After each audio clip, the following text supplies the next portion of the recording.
அட, ஏண்டி நான் வந்திருந்து சோகமாகவே உட்காந்துட்டு இருக்க? என்னன்னு கேட்டாலும் சொல்லியும் தொலைய மாட்ற. என்ன தாண்டி பிரச்சனை? அதெல்லாம் ஒன்றும் இல்லைடா. நான் என்னோட ஹார்ட்டை தொலைச்சிட்டு உட்காந்துருக்கேன். என்ன இவ உளறிக்கிட்டு இருக்கா? ஒருவேளை நம்மளை டெஸ்ட் பண்ணி பார்க்குறாளோ? இருக்கும் இருக்கும். டேய், சார பேசுடா. அட, என்னடி தெரிஞ்சுதான் பேசுறியா? உன் ஹார்ட்டை என்கிட்ட தானே கொடுத்துருக்க, அப்புறம் எப்படி நீ தொலைப்ப?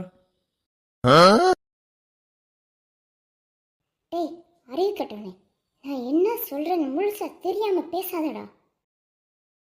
ஃபேஸ்புக்கில் என் ஃப்ரெண்ட்ஸ்லாம் ப்ரொஃபைல் பிக்சர் மாற்றுவாங்களா, அவங்களுக்கு ஹார்ட் கொடுப்பேனா, அதனால தான்டா எனக்கு ஹார்ட்டே இல்லாமல் போயிடுச்சு. பார்த்தியா பார்த்தியா, நீ ஏன் ஷாக்காயிட்ட? உன்கிட்ட ஹார்ட் இருந்துச்சுன்னா நான் நிம்மதியாக இருந்திருப்பேன். இப்போ என்ன பண்ணனே தெரிலடா, அதான் கவலையாக உட்காந்துருக்கேன். ஏண்டா, நான் இப்போ செத்துருவேனா? ஐயோ ராமா, என்ன ஏன் இந்த மாதிரி கரிசன பசங்களோட எல்லாம் கூட்டி சேர வைக்கிற?